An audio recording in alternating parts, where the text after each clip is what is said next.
మనల్ని ఇష్టపడే వాళ్ళకు మనం విలువ ఇవ్వకుంటే మనం ఎంతగా బాధపడతామో, మనం ఇష్టపడే వారికి విలువ ఇవ్వకున్నా వారు అంతే బాధపడతారు. ఇది అందరికీ తెలిసిన విషయమే. కానీ హ్యూమన్ సైకాలజీ ప్రకారం ఒక వ్యక్తి మన మీద అనుకోకుండా అపారమైన ప్రేమ చూపిస్తున్నాడు అంటే మన నుంచి ఏదో ఆశిస్తున్నాడని అర్థం చేసుకోవచ్చు. వ్యక్తి చేసే పని ఏదైనా వారి వారి మనసును మెప్పించగలిగి సరైన సమాధానం చెప్పుకోగలిగితే చాలు.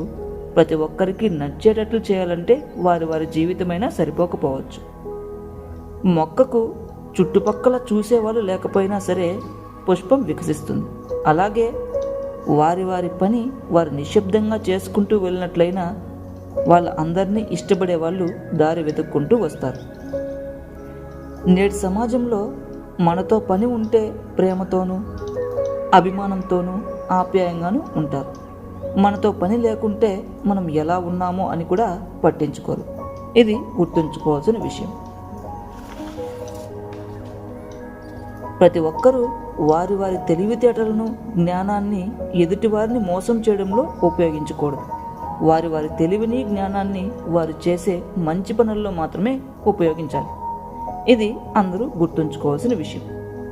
ఎప్పుడైతే మనం మన జీవిత భాగస్వామికి మనమంటే చాలా ప్రత్యేకమైన ప్రేమ అనే నమ్మకాన్ని కలిగిస్తామో అప్పుడే సరైన సంబంధ బాంధవ్యాన్ని కలిగి ఉంటాం. ఇది గమనించాల్సిన విషయం.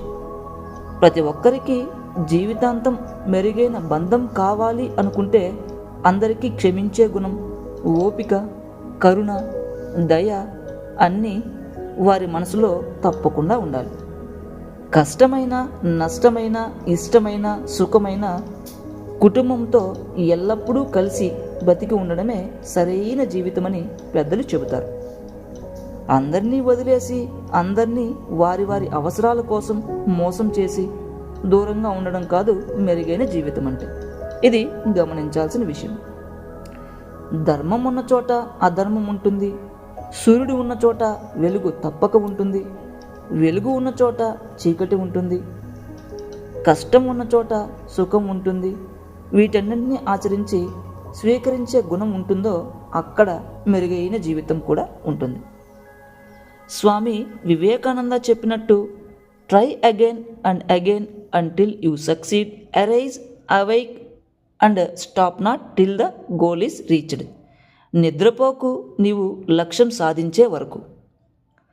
సాధారణంగా వారి వారి హక్కులను తెలుసుకోవాలని తమ జాతి గుండెల్లో నిద్రపోయి వాళ్ళను మేలుకొల్పిన గొప్ప వ్యక్తి చెప్పిన మాటలు ఇవి. మనము ఎగరలేకపోవచ్చు, కానీ కనీసం మన లక్ష్యం కోసం పరిగెత్తేందుకైనా ప్రయత్నించాలి. పరిగెత్తలేకపోవచ్చు, కనీసం నడిచేందుకైనా ప్రయత్నించాలి. నడవలేకపోవచ్చు, కనీసం కదిలేందుకైనా ప్రయత్నించాలి. కదలలేకపోవచ్చు, కనీసం ప్రాకేందుకైనా ప్రయత్నం చేయాలి. కానీ మెరుగైన జీవితం కొనసాగాలంటే మాత్రం మన లక్ష్యం వైపు మన కదలిక, ప్రయత్నం రెండూ ఆపకుండా ఉండాలి. కృషి ఉంటే మనుషులు ఋషులవుతారు, మహాపురుషులవుతారు అని అందరికీ తెలిసిన విషయం. అనేక మంది అనేక రకాలుగా వారి జీవితాలను జయించారు. సాధ్యము చేయడం రా నరుడా, సాధ్యము కానిది ఏదీ లేదు ఈ ప్రపంచంలో అని పెద్దలు చెబుతారు.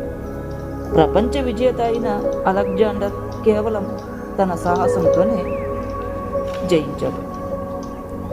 సత్యమేవ జయితే అన్న మాటతోనే మహాత్మా గాంధీజీ దేశానికి స్వాతంత్రాన్ని సాధించి మహానుభావులయ్యారు. అల్లూరి సీతారామరాజు వీరత్వాన్ని ప్రదర్శించి గొప్ప వ్యక్తిగా అందరి గుండెల్లో నిలిచిపోయారు.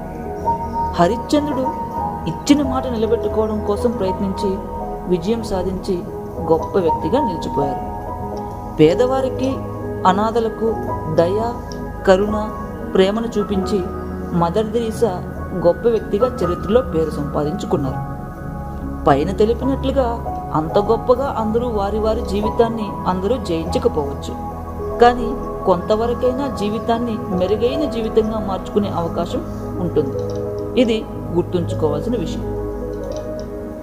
కొంత సాహసం చేయగలిగినప్పుడు, కొంత సాధన చేయగలిగినప్పుడు, కొంత ఓపిక, సహనాన్ని కలిగి ఉన్నప్పుడు, కొంత విషయాన్ని సాధించి కొన్ని నియమాలను పాటించినప్పుడు అందరూ మెరుగైన జీవితాన్ని సాధించవచ్చు. ఓం నమో వెంకటేశాయ.